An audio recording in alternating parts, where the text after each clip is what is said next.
If you have an interest in horses and love learning more about horses, the horse industry, teaching, or even managing your own horse business, then you're in the right place. We would love you to join us on our mission, which is to improve the lives of horses around the world through the education of riders, handlers, and trainers. So get comfortable, listen in, and enjoy. This is another of our popular Listener's Choice interviews, which we're playing over the weekend. We've chosen the most popular interviews for you to select the Listener's Choice winner. If you're not sure how the Listener's Choice competition works, have a look at horsechats.com/choice for the rules and the leaderboard. Our guest today is Gisela Nilsson-Harding. Gisela is a dressage specialist rider, trainer and coach. She's also an international 3-star dressage judge. She's a mentor, a judge educator, and she spends some time judging internationally and interstate. How are you, Gisela? I'm very well, thank you. Good, good. Now, I know you've got a great quote for us. Would you like to tell us about it? Yes, it's a quote that reflects on how I feel. Here it goes. I call horses divine mirrors. They reflect back the emotions you put in. If you put in love and respect and kindness and curiosity, the horse will return that. Yeah. Now, this particular quote, because it is a very good one, and calling horses divine mirrors, I think, is perfect. Yeah. When did you first come across it? When did you first see it and go, right, that's the quote for me? I just Googled it one day, about horse quotes, and I read a couple, and then when I read that, that's exactly how I feel and how some of the answers of your questions have come. Not from that, but I've already written them before I saw the quote. So Okay. So you already were thinking along those lines anyway. Exactly. That's what I mean. Good. Now, when did you first start with horses? Have you got your first memories of anything to do with horses? Well, I started to rise trot on 2 chairs with strings for stirrups and strings for reins when I was about 3 years old, and I did that all day long. And in the end, my mother obviously thought, we got to get this girl to a riding school. And so they were leading me around and then they inside. And the riding instructor said, just give her a little trot. So they did, and I could rise trot. So he said, she's not a beginner, put her out with the others.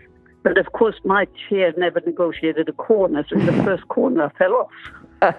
And my mum is up in the gallery thinking, oh, great, he's going to hate this and never want to come back. But I just wanted to get back up. So I don't know if it is DNA. My grandfather on my mother's side was a very high soldier in the German cavalry. And he had many, many horses himself. So I suppose that's where it comes from, because none of my 3 older brothers ride. But that's how it started. And you must have had some memory, though, just to know that you rise trot on a horse. Who would have taught you that? Would it have been your grandfather that taught you how to do rise trot? Or no, because I never met him. He was dead. I must have seen it on film, movies. Okay. Probably all the, the Western movies or something like that. But that's what I did all day long. Yeah. No, that's good. You must have had a little bit of muscle strength or muscle in your legs. Yes. From there, I'm sure you would have progressed from there. Just tell us a little bit about that. But the most important question is this career with horses. When did you start to have a career with any type of horses? Was it when you first left school? Did you do something else first? What made you have a career with horses? Well, as I said, I always wanted to ride. So every Christmas or birthday, I just wanted money to have riding lessons, which I did. And then at the riding school, one of the owners there was a race trainer. And I decided then that I wanted to work with racehorses and be a rider and a strapper. So that's where I went straight from school to the racing stables. Okay. And I ended up being the manager in this particular racing stable. But then you gallop horses in minus 15 degrees. It's really, really painful. And I thought, if I'm going to continue doing this, I can't stay in Sweden. And I had a brother down here in Australia. So I went to the Australian embassy and said, I'd like to migrate, but I work with racehorses. And he just laughed and opened up a newspaper. And he said, look, racing is one of the biggest industries in Australia. So I already had a position with Neville Begg at Randwick Racecourse. Oh, that's good. So you went to a good trainer? Yep. I did, and I was also the first full-time employed female ever. And in those days, that was 1970, in those days, I had to have $5 less than the guys. Okay, yes, yes. I was not allowed up on the grandstand because I was a female. So you can imagine coming from Sweden, which is a bit different to that. Yes. So, but anyway, I was working with my beloved horses, so I stayed for a while. Yeah. I'm just thinking, because that equal opportunity, it only would have been a couple of years that you were on less pay. It would have been fairly soon after that you would have been on equal pay. Is that right? Yeah, no, as long as I worked it, which wasn't very long, the course of the commission, there was no holiday time or anything. So one of my brothers came down on a ship that was chartered by Phil Burns. And when he heard of all that, he said, Gisela, sign on the ship as a stewardess, save money and go back home to Sweden. And that's what I was going to do until I met my husband on the ship, and he loved Australia. So we stayed. Okay. Oh, that's wonderful. That's good. Yeah, it's an interesting story about working in stables in 1970 and not having equal pay. Yeah. Yeah, it was amazing. So then I decided, as I said, I was working with parking cars, and then after we got married, we bought a property and I bought a horse, and I thought, why don't I try to get in as an instructor? And it had just come out. It was actually a Swedish colonel that had come out for Equestrian Australia to set up the whole instructor scheme. So I was in the first lot of 4 to become a registered instructor. And that's how I then started with that tag to my name to start teach privately. I never went to riding school, but I just go to people's places and teach. And it just developed from there, and it's been my life since then. Yeah, yeah. Oh, that's good. That's good. And for someone now who wants to work with horses, if they ask you, or even someone that you'd like to employ, what sort of core skills or character traits do you think they need to have? Well, I think that the main thing is that you have to have not just the love for horses, but also the respect. And I see it quite a lot. People have an aggression to horses because they're big and strong. And yet they're quite timid animals, so you don't get anywhere if you try to bully them. And I've heard people say, I don't care if I break its back and things like that. And I'm just horrified when I hear that. So I think people have to have the patience to learn from the beginning how to approach them and how they think. And you almost have to think like a horse if you're going to be good at training them and breaking them in and so on. Yeah. Yeah, you're right. What do you think is the best thing about working in the horse industry? Probably the best thing is, apart from being with the horses, is that it's outdoors, especially in this country. And because I'm a judge and a coach, I meet a lot of riders, I meet a lot of international judges. And so you meet a lot of different people. And because we all love horses, we are similar. Yeah, yeah. We sort of value similar things. Yes. But I think the most, especially when I'm traveling around judging, I may not have seen a judge for 6 months or a year. So it's like a get-together again, especially with the international judges. Yes, and it is good. People have similar ideas, similar things. It may not be exactly 100%, but just having that similar interest, it does sort of keep things together, doesn't it? Is there a particular person or people who've helped inspire you, helped you along a bit in your career? I think the first one would be my very first instructor in Sweden. He was very, very strict, but he was also very encouraging when you did it right. And he was almost like a father figure for me. I mean, he caught me once smoking a cigarette behind the stable, and he whipped me with a lunging whip. So he was probably because he was an extremely good rider. And I think the other one is a German rider called Rainer Klimke. He was, I think, 3 times Olympic rider. Yep. And he also had that enormous respect and a good outlook on how to train your horse and how not to ruin the walk, for instance, because that's when we judge the young horses, often they have very good walks. And when we then judge them later in life, when they're 8, 9, and 10, they have ruined the walks because they jam them together. And his saying is, I never, ever put a horse on the bit in the walk. So he was, I cried when he died, actually. That's how much I thought of him. Yes, I'm sure that there was a lot of sadness within the horse world when that happened. Yeah. Yeah. What about horses? Have there been any horses in particular that have influenced you, or a general few? I think the only horse that I bred, he would have to be about 14 years old now, but just having bred him and being there with him from that he was born, and I handled him myself. I did everything with him right up to be a good competing horse. And then I had an accident, so I sold him to one of my pupils that's a little bit like my daughter. And together we got him all the way up to FEI, which is the international standard. Yeah. But not just his ability to be a very good dressage horse, but he just had the best temperament because nobody had ever done the wrong thing by him. Yeah. Everything was black and white. This is right, this is wrong. And therefore he had this fantastic attitude to life and to, being able to work well. Yep. So he's probably, his nickname was Forrest Gump because he was not being born. That's good, isn't it? Yeah. And good that he had that attitude. You've got the opportunity when you breed horses. John McLean is one of our regular guests, and he's doing a series of the foal's first handling, going through to advanced foal handling and then starting to do some yearling preparation. So that's a good one to listen to for anyone else that's got a horse that they've bred or they're thinking about breeding horses. I think that's quite beneficial. Yeah.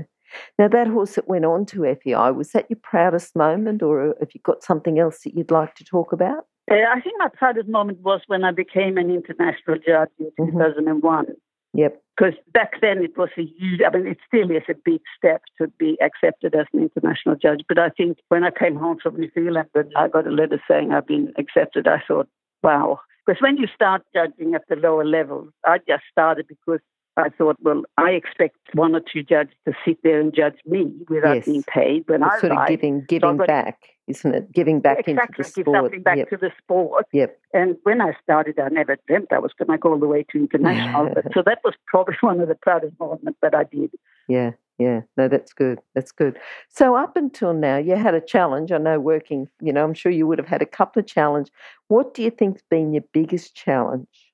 I think probably the biggest challenge will always be there with me because to get the riders and or the horses up as high as possible, some straight away, both horse and rider, that they're never really going to make it. They don't have the rhythm or whatever. But when you see that it's there, the challenge for me to get the best out of them and that they feel really good after the lesson and I think that's probably the biggest challenge. When you actually then get somebody to get to the FEI international stage, it's just such a buzz.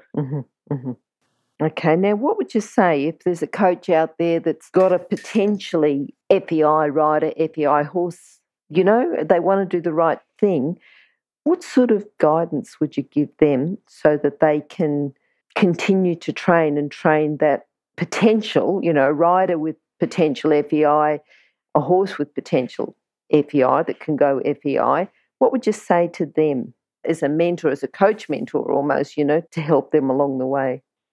I think what has helped my riders immensely and what I suggest every time I'm out judging and I have a rider, and I tell them this, that I want all my good riders on safe horses to be able to ride a whole dressage test on the buckle, not touching his mouth. And, walk, canter, walk the whole lot, go, come back. Because once they learn to do that, and they honestly only use the reins for communication or slight direction, not pulling on them. And I think that's the biggest. And the riders that I have that can do that, they get a much stronger core balance. And of course, the horses are much happier. And it's just amazing when I first say to them, one day I want you to hand gallop up the long side. And before C, ask the horse to halt without touching his mouth. And they said, I can't do that. That's too dangerous. But my good riders can do that. And so I say to them, but let's just start with 3 canter strides with the reins forward so you don't touch his mouth for 3 strides. And then, of course, we build it on that. And one day they can do it. And they're just amazed that they can control the horse 100% from the saddle. Yep. No, that's good. That's good.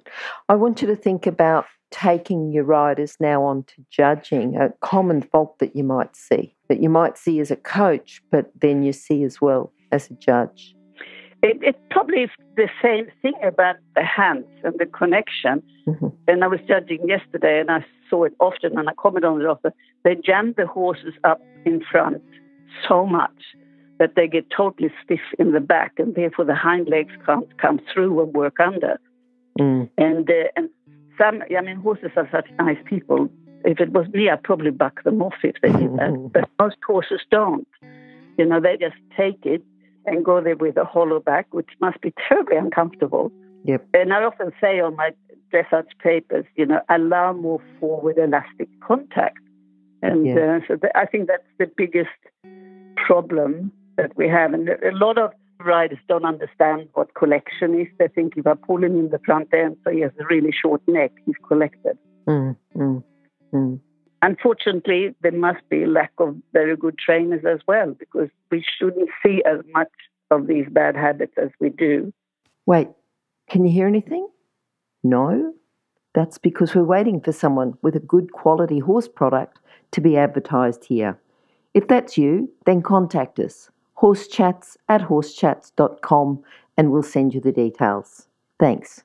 Is that trainers? Because as the horses progress through the level, what responsibility then do judges have on allowing horses through the level? Because often if riders are doing dressage and they're competing dressage and they are competitive, they might think, oh, well, I'm winning at this level, I'm right to go up to the next level. So what should a judge do if they see a rider and a horse in that situation? They think, oh, well, you're the best horse here on the day, but you're not really ready to go up to that level. What can the judge do to stop that horse going up? Yeah, we have to be honest. And that's a lot of the lower level judges are a bit intimidated by our top riders. Mm-hmm. And they will give them the higher marks, even if another rider had ridden like that, they wouldn't get the higher marks. That's one of the reasons I wanted to be judge educator, because I have photographs and things like that, not with a person on them. But, if you see that with our top Olympian, you've got to mark that down to a 4. You cannot give it a 6 or a 7. And I think that honesty, that we really are not afraid of going down or afraid of going up. A lot of judges sit on the 5, 6, 7 and very seldom go to the higher marks and sell them to the lower marks. I actually had a rider come up to me yesterday after I finished judging, and she said, "Hi, Gisela, I'm so-and-so. I just wanted to thank you. You gave me a 10. I said, "Oh, what did I give you a 10 for?" She said, "For my young horse for his walk." And they, very, very few judges would go to a 10. Mm-hmm. But if I sit up there on my 8 or my 9 and think, why not a 10? And if I don't have an answer for that, I will go a 10. Yep. Okay. That's what I wanted to do. And also, as I said, if it's a famous rider that does something bad, you go down to a 3 or a 4 or whatever. And then I think we get it right. Yep. You're talking about judges being honest. One of our earlier guests, Philippa Collier, said something like being honest as a judge won't make you popular, and there was sort of a bit of correlation there. If you want to be popular, you can't be honest and be popular both at the same time, because sometimes within your honesty, people aren't ready then to accept that, but you've still got to be honest. Yeah, and I think the very good riders that will make it to the Olympics, they know that you've been honest. Mm-hmm. And even if that puts them in 3rd or 4th position, I have had top riders come up to me and say, "Thanks for being on. You're the only one that saw what the problem I had." Okay. Yep. So I think they respect it. I would never judge with the opinion, "I'd like them to ask me again because I'm such a nice judge." And even when people say to me, "But they're just children, you've got to mark them higher." And I said, "No, I don't. If you're a child and you play tennis, you are judged exactly the same as McEnroe." Yes. Right? It's the same thing. You have to be judged on how you handle that horse. And if it's good, you go up there. If not, then, and I always make sure I tell them why I give them a low mark. And I try, in the end, we got a little bit we can write at the end. Yep. I always try to give them 1 or 2 things that's where you need to work, being in contact or being whatever. Yep. Yeah. That's good feedback. Yeah, it has to be good feedback. Yeah, so then they can still learn from that. Yeah. Yeah, and I think especially when we're out in the country judging, we have to do that because they may not have a coach. They might just go home and train after what the judge has said. Yes, you might be the only feedback that they get. Exactly. And if the judge says good, well, they're going to continue the way they're doing. And not only that, a good coach is going to ask the rider to have a look at their test to see what the judge is seeing. Yeah. Yeah, exactly. But I think that in the country, that many riders don't even have a coach. They might have a coach coming in twice a year for a week or two. Yes. But not like here in Sydney, we can all have a regular coach. Yeah. Gisela, have you got a book that you could recommend to our listeners to complement their training? Yes, I have. One is called Ulrich, which is Rainer Klimke's horse. Yep. It's a brilliant book. And the other one is an old book called Riding Logic. Okay, yes. I don't know if you remember that. That was probably in the 70s as well. Those two are probably the best books that I can think of. And, of course, the Dressage Handbook, if you either as a rider or as a judge. Yeah. Because it explains exactly what is a 10, what is a 4, what is a 3. So if you're not 100% sure, you could look at the handbook and find, okay, with that fault, I've got to come down or I've got to come up. Yep. So they're the three that I think are very good. And remember, you can find all the books recommended by our guests at horsechats.com/books. You can have a look at the guest page for the individual book they recommended, or just look at the recommended books by order of popularity at horsechats.com/books. I think the three of them, particularly the handbook, I think that the handbook's one of our more popular ones. Yeah. And those books are available on the Horse Chats website as well. Oh, that's a list of which ones are the most popular. I think it goes the most popular and then all the way down, and then links through to people so that they can buy them. Gisela, what are you looking forward to now? What does your future hold? Well, being the age I am, my future is probably soon to retire from dressage, because by the time you're 70, you can't judge internationally anymore. Okay. Do you think you'll still keep judging locally, though, interstate? Because when you're good at something, it's such a shame if you're going to stop just because you reach a certain age when you've got so much to offer anyway. Yeah, no, I probably will continue, within. But I've been thinking about it because I spend a lot of weekends away, so I may not accept as many judging positions as I have up to now, but I probably won't stop cold, for sure. Mm-hmm. Yeah. And the other thing, I've just started teaching my grandson, 6-year-old, to start riding on one of my pupils' ponies, and he just loves it. So I really hope it's going to pass down to him now. Yeah. So it sounds like you're going to be doing a bit more coaching him and cut down a bit on the judging. Yeah.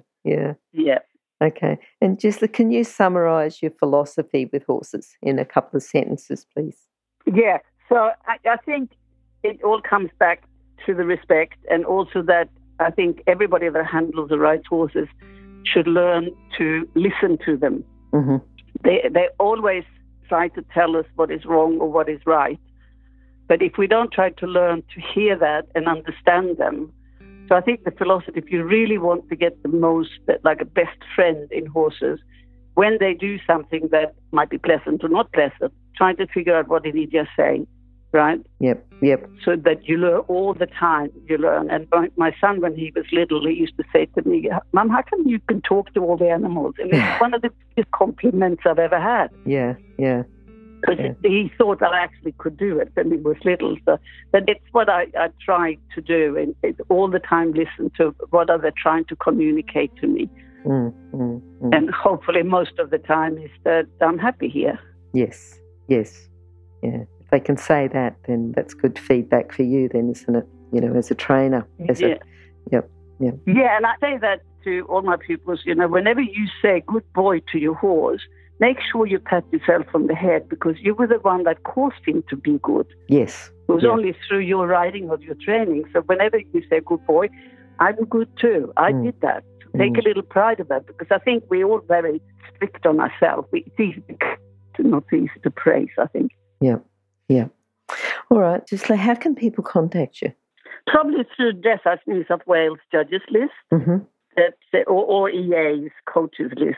Yeah, and we'll have those details as well on our website, which will be horsechats.com/Gisela Nilsson-Harding, or else just go to horsechats.com and search for Gisela. I'm just thinking that's Gisela, but the Harding, I think if that's an easy one to spell, if you spell Harding. Yeah, I think you'll find that okay.